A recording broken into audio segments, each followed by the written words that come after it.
येषां न विद्या न तपो न दानं ज्ञानं न शीलं न गुणो न धर्मः।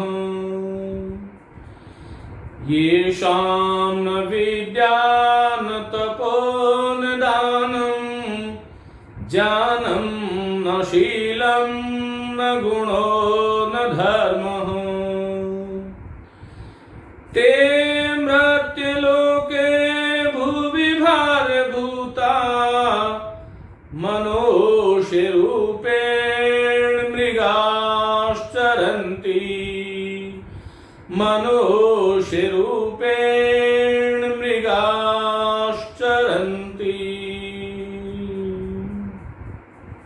नमस्ते भवतां सर्वासां च हार्दिकं स्वागतम करोमि। मित्रों, हम लोग संस्कृत शब्द पढ़ रहे थे, लेकिन इससे पहले जो भी हमने एक नीति पद्य बोला, मुझे नहीं लगता कि जो संस्कृत थोड़ी बहुत भी जो संस्कृत का स्वाध्यायी व्यक्ति है उसने ये श्लोक, ये पद्यांश कभी सुना नहीं होगा। भर्तृहरि का बहुत ही महत्वपूर्ण ये नीति श्लोक है। ये कह रहे हैं कि येषाम न विद्या न तपो न दानम। इसमें ऐसे मनुष्य की कल्पना की गई है, ऐसे मनुष्य का वर्णन है जिनके पास विद्या नहीं है। येषाम न विद्या न तपो न दानम। कहते हैं कि येषाम माने जिनके पास, येषाम न विद्या जिनके पास विद्या नहीं है, जिनके पास तप नहीं है। तप का मतलब तपो द्वंद्व सहनम। विद्यार्थी का तो ये सबसे बड़ा लक्षण है कि वो परस्पर विरोधी जो धर्म है उनको जो है सहन करे, ये उसका तप है। सर्दी है, गर्मी है, बरसात है, कोई भी चीज है, कैसा भी है, चाहे कोरोना संकट है, लेकिन हमें हमारे तप को नहीं छोड़ना है। ये तप ही आपको शक्ति देता है, ये आत्म संयम का राह आपको बढ़ाता है। तो ये सामने विद्यान तपो न दानम, और जो दान नहीं देता, दानम भोगम नासस्तिस्रो गतयो भवन्ति वितस्य यो न ददाति न भुंक्ते तस्य तृतीया गतिर्भवति। दान सबसे बड़ा धर्म बताया गया है। तो जिसके पास दान नहीं है, अब जिसके पास धन नहीं है विद्या का दान दे सकते हैं। जैसे मेरे पास धन नहीं है तो मैं विद्या का दान तो दे ही सकता हूं। और कहा भी गया है अपूर्व कोशो विद्यते तव भारती। हे मां भारती, तेरा ये जो कोश है वो अपूर्व है। व्यय तो वृद्धिम आयाति, जितना इसका दान दोगे, जितना व्यय करोगे, वृद्धिम आयाति, ये वृद्धि को प्राप्त होता है। क्षयम आयाति संचयातः, और जितना इसको जो है संचय करने की कोशिश करोगे तो ये जो है क्षीणता को प्राप्त होता है। इसलिए कहा कि ये सामने विद्या न तपो न दानम ज्ञानम न शीलम न गुणो न धर्म। जिसके पास जो ज्ञानवान नहीं है, जो शीलवान नहीं है, जो गुणवान नहीं है, जो धार्मिक नहीं है, ऐसे व्यक्ति ते मृत्यु लोके, वो इस संसार के अंदर भूवि माने इस धरती पर, सप्तमी विभक्ति है, भूवि माने इस भूमि पर, भारभूतः, ये भूमि पर भार है। कैसे मनुष्य? ये सामने विद्या, जिनके पास विद्या नहीं है, तप नहीं है, दान नहीं है, ज्ञान नहीं है, शील नहीं है, गुण नहीं है, धर्म नहीं है, ऐसे मनुष्य इस सृष्टि पर भार स्वरूप है। और आगे हमारा नीतिकार कहता है ते मृत्यु लोके भूवि भारभूता मनुष्य रूपेण मृगाश्चरन्ति। ये मनुष्य के रूप में तो आए हुए हैं, क्योंकि मनुष्य जन्म होना तो सहज है, लेकिन उसमें मानवता का आधान होना, मानवीय गुणों का आधान होना, ये बड़ा दुर्लभ है, जिसको बड़ा परिश्रम और कठिन मेहनत से कमाया जाता है, अर्जित किया जाता है। ऐसे मनुष्य जिनके पास ये उपरोक्त चीजें नहीं है, ये इस धरती पर भार स्वरूप है, और ये मनुष्य के रूप में ही मृग चल रहे हैं, हरिण चल रहे हैं। मानो मृग, वैसे तो शब्द जो है वो आरंभ में संपूर्ण पशु का वाचक था। संपूर्ण पशु जो है वो मृग में आते थे, और पशु शब्द आरंभ में जब अपनी उत्पत्ति हुई थी तब संपूर्ण चराचर ये जगत जो है उस समस्त जीवों का वाचक था। क्यों था ये आगे हम बात करेंगे, क्योंकि ज्यादा लंबा हो जाएगा, लेकिन यहां से मैं शुरू कर रहा हूं मित्रों। आज संस्कृत शब्द रूप और हरि शब्द, कल इससे पहले वाली जो कक्षा थी उसमें हमने आकारांत स्त्रीलिंग, इकारांत स्त्रीलिंग और ईकारांत, जिसमें मैंने आपको रमा, मति और नदी के रूप जो बताए थे, और उसमें कौन कौन सा स्थल है जहां पर आपको ध्यान रखना था, उसके बारे में भी मैंने बात करी थी। आज मैं आपके ले रहा हूं हरि इकारांत शब्द। तो वापस वो जो मेरी टेबल थी, तालिका जो बनाई थी, उसी को आधार बनाते हुए मैं आपसे कह रहा हूं कि इकारांत में मैंने आपको बताया था कि यहां पर विसर्ग लग जाता है। तो ये हमेशा ही ध्यान रखें कि इकारांत जो पुल्लिंग शब्द होता है उसमें प्रथमा के एक वचन में ये विसर्ग लग जाता है। यहां पर भी विसर्ग होता है हरयः, यहां पर विसर्ग होता है, ध्यान रखिएगा। ये प्रथमा विभक्ति जो है मित्रों, ये देखिएगा कैसे बनी। तो यहां पर हरि है।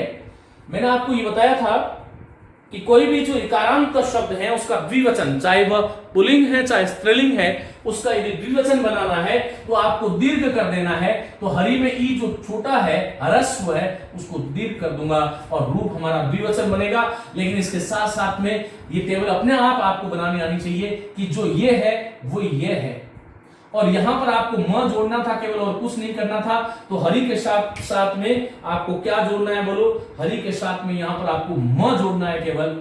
यहां पर क्या करना था, मैंने आपको कहा था कि यहां पर दीर्घ हो जाता है, और दीर्घ होकर के ये ई जो है वो, यदि आप टेबल देखोगे तो मैंने आपको बता दिया था कि ईन बन जाता है। तो ये शब्द क्या बन जाएगा, हरीन बन जाएगा। मित्रों, इकारांत पुल्लिंग शब्द हमारी संस्कृत भाषा में जितने भी शब्द हैं उनके सभी के सभी के रूप जो है वो इसी प्रकार से चलने वाले हैं। हरि शब्द को याद कर लो, चाहे मुनि है, चाहे कवि, चाहे अरि, ऋषि, विधि, गिरि है, अग्नि है, वहनी है, निधि है, समाधि है, आदि है, व्याधि है, संधि है, ये जितने भी रूप है इन एक हरि का अनुसरण करने वाले हैं। तो देखिएगा हमने ये दो बना लिए। अब यहां पर आप याद करो कि तृतीय विभक्ति का जो एक वचन है, मैंने आपको ये कहा था कि तृतीय विभक्ति का एक वचन जो है उसमें यदि इकारांत पुल्लिंग शब्द है तो ना और न जुड़ता है, या तो ना जुड़ता है या त थ द ध न जुड़ता है, ना। तो यहां पर क्योंकि र आ गया है तो र जहां पर आएगा वहां पर ना ही जुड़ना है। तो यहां पर देखिएगा, ये मैंने आपके यहां पर लिख दिया कि ये हरि के साथ में क्या जुड़ गया साहब, ना जुड़ गया। तो ये ना एक तरह से प्रत्यय हरिना बन गया।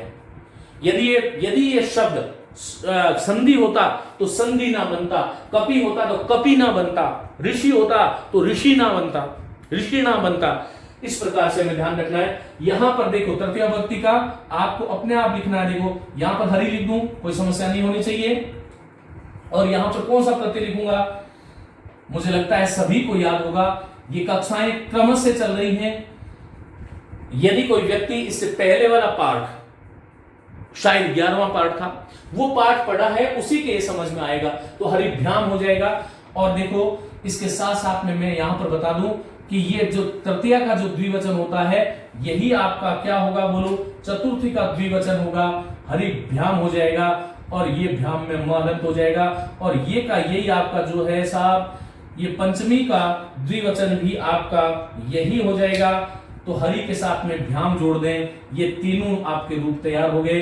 यहां पर याद करो तृतीया विभक्ति का जो बहुवचन था उसमें मैंने आपको बताया था कि कोई भी जो शब्द है अकारांत के अतिरिक्त उन सभी शब्दों में हमें क्या लगाना चाहिए कि भी ही लगाना चाहिए।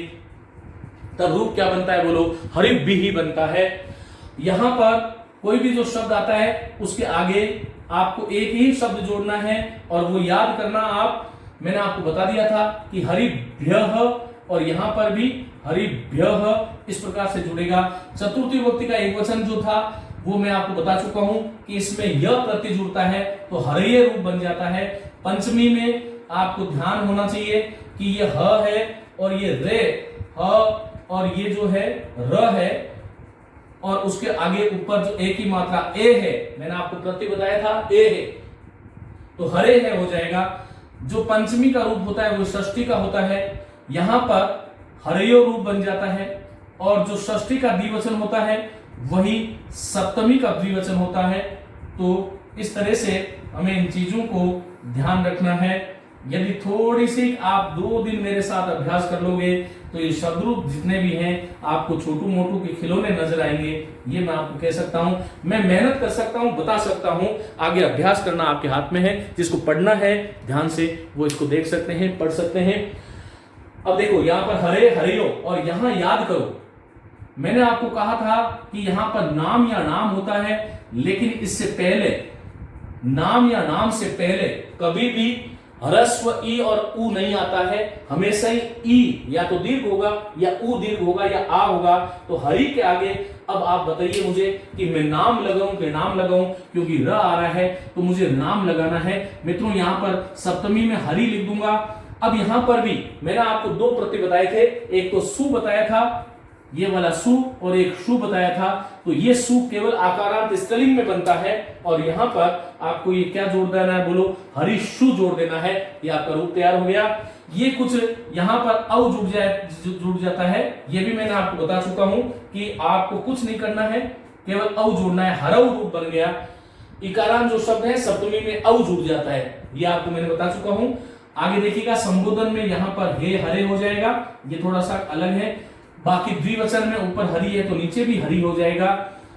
प्रथमा के बहुवचन में हरिय है तो मैं हे लगा करके हरिय लगा दूंगा, और ये आपका पूरा का पूरा रूप जो हरि का था ये आपके सामने तैयार हो गया। आप इस तरह से किसी भी शब्द रूप को बना सकते हो। जितने भी इकारांत और पुल्लिंग शब्द होंगे उन सभी शब्दों के रूप इसी प्रकार से चलते हैं। अब देखो इसमें ई म ना ये या ना ये, ई म ना ये, एह औ ए, इस तरह से भी आप याद रख सकते हो।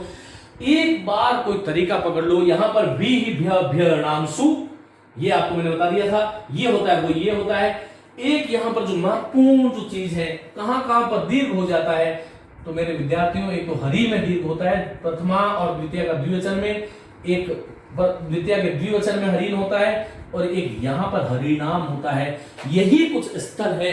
परीक्षक हमेशा दुखती रग पर हाथ रखता है कि विद्यार्थी कहां पर, क्योंकि यहां पर हरिनाम में रि छोटा कर दोगे तो ये कोई रूप ही नहीं होता है।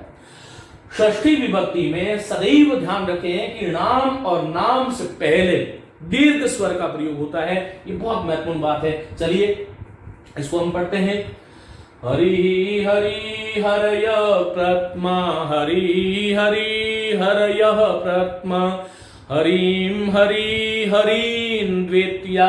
आप जब बोलो तब भी हरिन बोलोगे तो लिखोगे भी फिर वही हरिम हरि हरिन द्वितीया। तृतीया की बात करें, आप वहां पर ध्यान रखो। हरिणा हरिभ्याम हरिभि तृतीया, हरिणा हरिभ्याम हरिभि तृतीया, हरये हरिभ्याम हरिभ्य चतुर्थी, हरये हरये हरिभ्याम हरिभ्य चतुर्थी, हरे हरिभ्याम हरिभ्य पंचमी, हरे हरिभ्याम हरिभ्य पंचमी, हरे हरयो हरिनाम षष्ठी, हरे हरयो हरिनाम षष्ठी, हरऊ हरयो हरिषु सप्तमी, हरऊ हरयो हरिषु सप्तमी, हे हरे हे हरे संबोधनम। अब मैंने आपको एक छूट दे दी कि जितने भी इकारांत शब्द हैं वो सारे ऐसे के ऐसे ही चलेंगे, लेकिन इसका एक अपवाद है, वो ध्यान रखना। एक तो पति शब्द है और एक सखी शब्द है। पति और सखी जो शब्द हैं वो हरि का अनुसरण नहीं करते, ये हमें ध्यान रखना है। पति और सखी के रूप थोड़े से अलग चलते हैं, ज्यादा अलग नहीं है लेकिन थोड़े से अलग चलते हैं। देखो यहां पर पति ही पति पतय, पतिम पति पति, यहां तक कोई दिक्कत नहीं। यहां पर देखो क्या बनता है, तृतीया में बन जाता है पत्या। आपको दिखाई दे रहा होगा यहां पर तृतीया विभक्ति जो है उसमें पत्या रूप बन जाता है।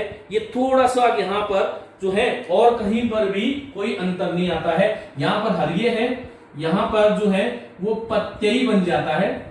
यहां पंचमी में हरे की जगह पत्युहु बन जाता है, पत्युहु। यहां पर षष्ठी में भी पत्युहु बन जाता है। तो कुछ ज्यादा जो है वो रूप गड़बड़ नहीं है, लेकिन कुछ एक जो है शब्द उनको हमें देखना चाहिए मित्रों। इस प्रकार से हमें ध्यान रखना है। तो पत्या और ये पत्य बनेगा, पत्या पत्ये पत्युहु पत्युहु, और यहां पर तो पत्यहु ऐसे रूप बनेगा पत्यहु। तो यहां पर कोई समस्या नहीं है, यहां पर हे पते बन जाता है हरि की जगह। मित्रों इसी तरह से सखी के रूप जो भी है, सख्या सख्ये सख्यु सख्यु सख्यु, इस प्रकार से माने कि पति और सखी जो है वो थोड़े से हरि का विरोध करते हैं 4 जगह। कौन कौन सी जगह है? तृतीया में यहाँ पर हरि ना बनाए, पति ना मत बनाना, पत्या यहाँ पर हरिये है, यहाँ पर पत्ते खैर बना सकते हो, पूरा है यहाँ पर तो आधा है, यहाँ हरे है लेकिन यहाँ पर पत्यु, यहाँ हरे है पत्यु और यहाँ पर पत्यु, इस प्रकार से रूप चलता है। थोड़ा सा अंतर है, बाकी कहीं भी कोई अंतर नहीं है। तो पति और सखी आपको इस तरह से चलाना है। तो ये मुझे लगता है कि इसमें कोई समस्या नहीं है। आगे हम बढ़ जाते हैं, उकारांत शब्दों की बात करते हैं हम, और उकारांत में हम ले लेते हैं एक गुरु शब्द जो कि पुल्लिंग है, और गुरु शब्द ह्रस्व वाला है, पुल्लिंग शब्द है। तो ये कैसे इसके रूप चलते हैं, चलिए आइए, इसी के साथ में इकारांत और उकारांत हमारा संपूर्ण हो जाएगा। तो मित्रों ये देखो, मैं डायरेक्ट लिख देता हूं, ये प्रथमा है, ये द्वितीया है, ये तृतीया है, चतुर्थी है, ये पंचमी है, ये षष्ठी है, ये सप्तमी है और ये संबोधन है। अब देखो यहां पर आपको ध्यान रखना है, ये एक वचन होगा इसका, ये द्विवचन है और ये बहुवचन है। हम इस प्रकार से इसको संकेत में मान लेते हैं। चलिए मैं इसके साथ में तुरंत आपके सामने लिख देता हूं ये, और आप इसका अभ्यास कर लीजिएगा, क्योंकि रिवीजन ही डिवीजन है। जितना अच्छा पढ़ोगे, जितना अच्छा सीखोगे, उतना ही जीवन में आगे आपके साथ अच्छा होने वाला है। तो पहले हम ऐसे बना लेते हैं, और फिर जो है अब हम जैसे जैसे आगे बढ़ेंगे तो रोज ये टेबल बनाने की भी जरूरत नहीं होगी, इसमें समय जो है व्यस्त होता है आराम से। देखो यहां पर गुरु हूं, ये ध्यान रखना है कि यहां पर विसर्ग आ जाएगा, गुरु हूं, जैसे यहां पर हरि ही आया था। यहां पर मैंने बताया था कि ह्रस्व ही है तो दीर्घ कर दो, यहां पर ये गु लिखिएगा, और ये ध्यान से देखिएगा, ये र है और र में ये दीर्घ है, ये रु ह्रस्व है, माने कि र में ये वाला जो है वो ह्रस्व है और ये वाला जो गांठ वाला है वो दीर्घ है। तो गुरु गुरु, यहां पर मित्रों जहां पर ई था वहां पर यह होता है, तो ऊ का व हो जाता है, तो क्या बनेगा बोलो, गुरुहु गुरु गुरव। यहां पर म जोड़ना है, कुछ करना ही नहीं है आपको, तो गुरु करना है, ये वही होता है। यहां पर मैं बता चुका हूं, ऊन हो जाएगा, गुरुन बन जाएगा, न हलंत हो जाएगा। यहां पर हरिणा की तरह गुरुना ही होगा, गुरुना हो जाएगा। यहां पर आपको भ्याम जोड़ना है, कुछ नहीं करना है, गुरु मूल शब्द लिखना है, भ्याम जोड़ना है। यहां पर आपको भी ही कर देना है, ये सभी जानते हैं, गुरु भी ही, इस प्रकार से आप कर दोगे। यहां पर क्या करोगे बोलो, अपने आप अब आपके समझ में आ गया होगा, गुरुभ्य, ये भी यही होता है। षष्ठी व्यक्ति का जो बहुवचन है उसमें ध्यान रखना है कि रूप बड़ा होता है, माने दीर्घ होता है, और आगे नाम जोड़ देंगे तो गुरु नाम हो जाएगा। और ये जो है अब आपको बार बार बताने की जरूरत नहीं है, गुरु के साथ में शु आएगा, क्योंकि सु का प्रयोग तो केवल आकारांत में होता है, और ये जो ऊपर है वही नीचे आ जाएगा। तो शब्द क्या बनेगा बोलो, हे गुरुवे बन जाएगा। यहां पर मित्रों चतुर्थ व्यक्ति का एक वचन जो है उसमें गुरवे बना देना है, और जैसे इकारांत था तो ए है, ई का ए गुण होता है, ऊ का ओ गुण होता है, तो पंचमी का एक वचन गुरु हो, और षष्ठी का भी यही होता है। यहां पर ये ध्यान रखना मोस्ट इंपोर्टेंट है, सप्तमी व्यक्ति में इकारांत और उकारांत में समान ही प्रत्यय लगते हैं, तो ये हरव था और ये गुरव बन जाएगा, तो ये ध्यान रखना। और यहां पर हे हरे था ना, हे गुरु बन जाएगा, ये भी बहुत महत्वपूर्ण है।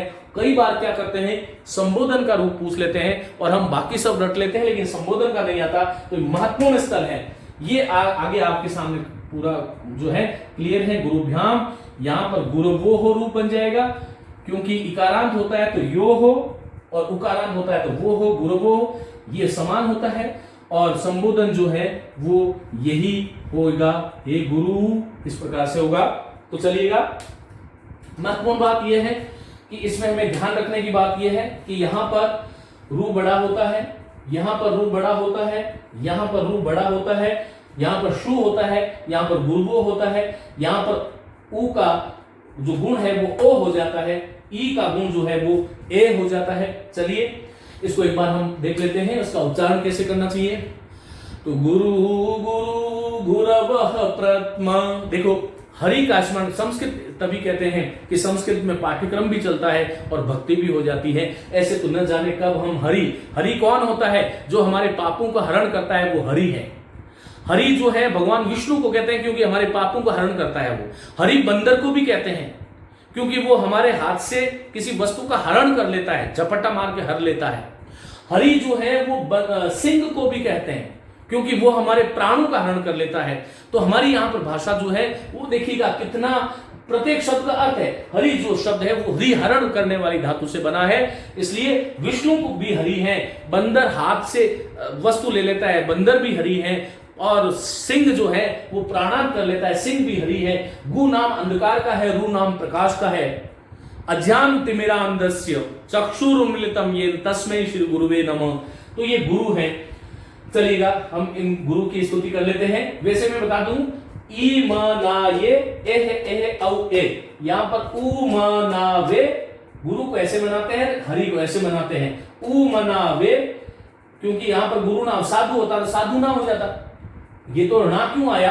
क्योंकि र के कारण जो है, ये जो र आया है, इस र के कारण न नहीं आकर के ऋणा हो गया।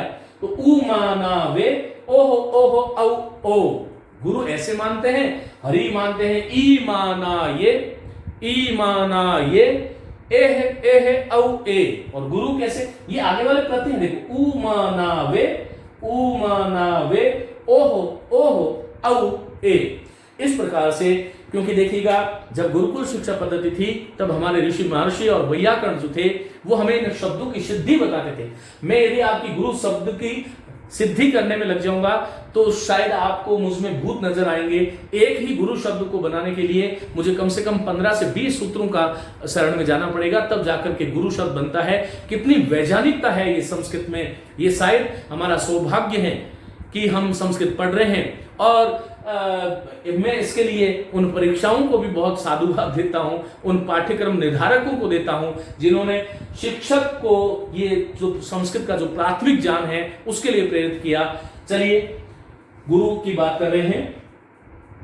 गुरु गुरु गुरवः प्रथमा, गुरु गुरु गुरवः प्रथमा, गुरुं गुरु गुरून् द्वितीया, गुरुणा गुरुभ्यां गुरुभिः तृतीया, गुरुणा गुरुभ्यां गुरुभिः तृतीया, गुरवे गुरुभ्यां गुरुभिः चतुर्थी, गुरवे गुरुभ्यां गुरुभिः चतुर्थी, गुरोः गुरुभ्यां गुरुभिः पंचमी, गुरोः गुरुभ्यां गुरुभिः पंचमी, गुरोः गुरवो गुरुणां षष्ठी, गुरौ गुरवो गुरुषु सप्तमी, गुरौ गुरवो गुरुषु सप्तमी, हे गुरु हे गुरव संबोधनम। तो ये थे हमारे आज के जो इकारांत और उकारांत जो शब्द रूप थे। आगे की कक्षा में हम ऋकारांत शब्द कैसे होते हैं, ओकारांत शब्द का कैसे निर्माण होता है, और साथ में उस कक्षा में हलल शब्दों की भी बात करने वाला हूं। क्योंकि देखिए मैंने एक दिन एक तालिका के माध्यम से आपको समझाया था, लेकिन ये जब आप प्रैक्टिकल करोगे तो उस तालिका को यदि आप आज देख रहे होंगे या किसी ने उतार ली होगी तो ये समझ में आ रहा होगा कि वो एक ही जो तालिका जो थी वो कितने प्रकार के शब्द रूपों में हमारी सहायता कर सकती है। चलिए मित्रों, आज की कक्षा इतनी ही। इसका स्क्रीनशॉट लीजिएगा और बड़े मनोयोग से ध्यान से इसको पढ़िएगा। नमस्ते।